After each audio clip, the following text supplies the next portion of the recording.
What are the ways in which human cultures have modified, exaggerated, or suppressed the biological differences between the sexes?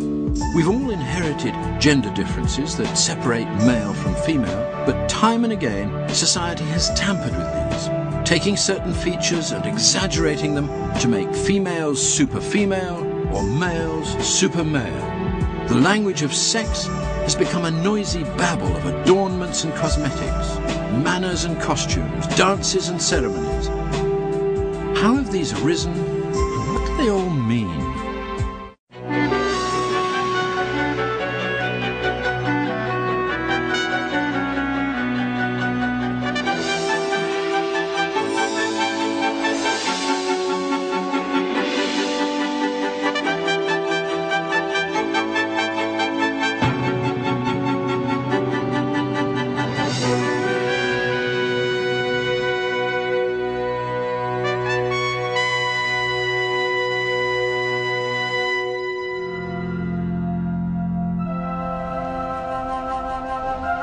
Every human male and female has a set of biological gender signals, but the cultures in which they live can't leave these alone.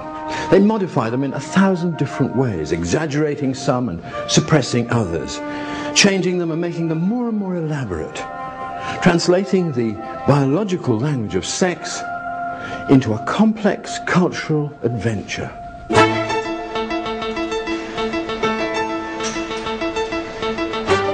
Today, when human beings display their genders, it's no longer a simple matter. Instead of quietly transmitting their basic reproductive signals, they noisily proclaim their adult status with all the complexity that modern life can offer them.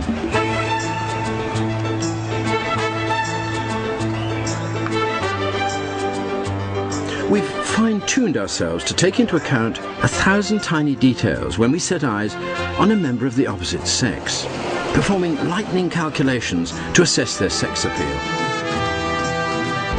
A study made in 200 different cultures to establish what was considered especially appealing identified hardly any qualities that were found everywhere. For every culture that focused on one particular feature, there was another one that was obsessed with some other part of the body.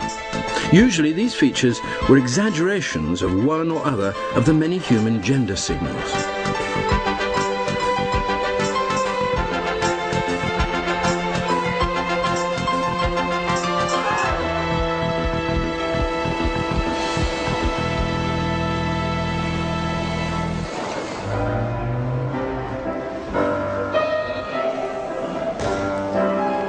The physical features which distinguish us most clearly as male or female transmit the strongest signals.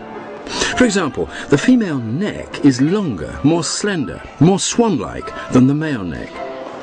It follows that a long, slim neck is an intensely feminine feature, and that anything which can increase or emphasize this feature will increase the femininity of the gender display. And nothing could be more feminine than these Russian ballerinas, whose rigorous training sessions develop body postures that seem to give them the longest necks in the world. But not quite. One culture has taken this particular gender signal to even greater extremes.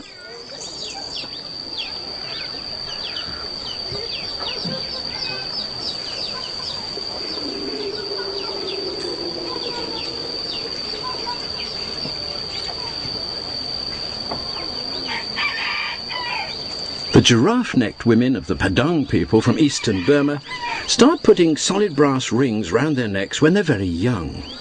As they grow, they add more and more rings, which push their shoulders down further and further. By the time they're adult, they possess the longest female necks in the entire world. The dream of each woman is to reach the maximum number of 32 rings, although few manage to achieve this goal. Traditionally, the custom was explained as protection against attack by tigers. But today, Padang women give a simpler explanation. Wearing brass rings round your neck makes you beautiful. As with all extreme forms of beauty, there's a price to pay. In this case, it's the heavy weight the women must carry on their bodies throughout their adult lives, and the lack of flexibility when they perform their household duties. Throughout history, human societies have taken the biological sex differences and wildly exaggerated them, trying to improve on nature, one culture concentrating on one part of the body, while another selects something else. For instance, women have smaller feet than men, so if you can produce a super small foot, you can produce a super feminine foot.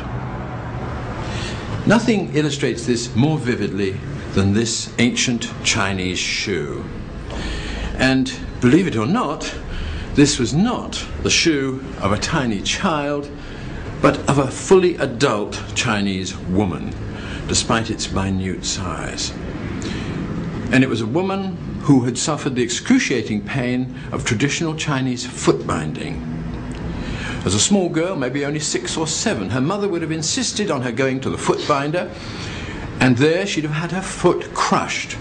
It was done with a long tape about 2 inches wide and about 10 feet long, and it was wrapped round and round her tiny foot. The toes, the 4 smaller toes, were curled underneath, the big toe was left straight, and then in a figure of 8 it was wrapped round the heel, pulling the sole and heel together until the foot was crushed up tight. And as the years passed, this tiny hoof-like foot became permanently deformed. The woman could never run again. She could only totter along on these tiny feet. But it gave her a very high status.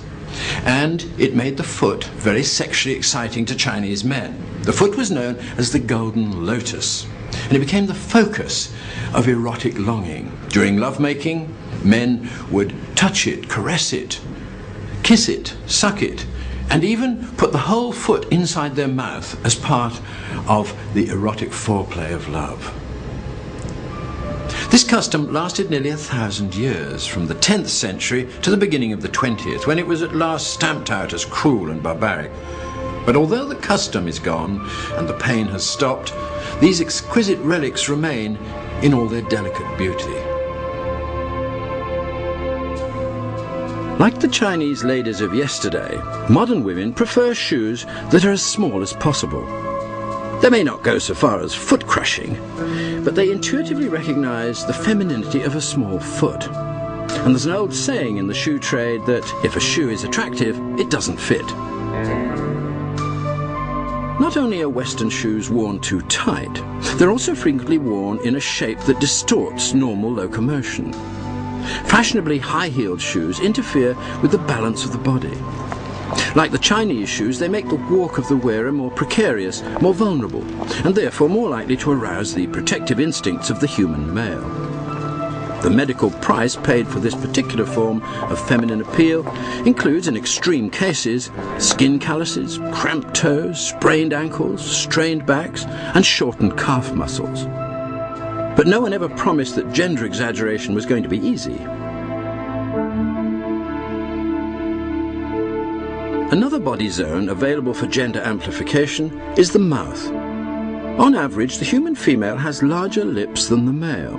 Not only this, but her already generous lips further increase their size when she becomes sexually aroused. And the echo of the female's facial and genital lips is an important sexual signal. During sexual arousal, both become swollen and redder because they're engorged with blood.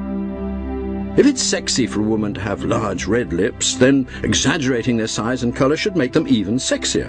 And since ancient Egyptian times, women have drawn attention to their lips with bright lipstick, often extending the painted edge outside the natural lip line to make the lips appear even larger. But as a lip exaggeration, the Western application of lipstick dwindles into insignificance alongside what is done by the women of the Surma and Mercy tribes of Ethiopia. It's their aim to have the largest lips that it's humanly possible to possess. When a girl is young, a slit is cut in her lip and a small coin-sized plate is pushed inside to stretch it. As she grows older, the plate is replaced, getting bigger and bigger. The value of a young woman is determined by the size of her lip plate. And when she's ready to be married, her bride price will be fixed depending on how large her lip plate is at that time. Tribal lip plates may seem bizarre to Western eyes, but we do have our own rather more modest version of them. We call them bee sting lips.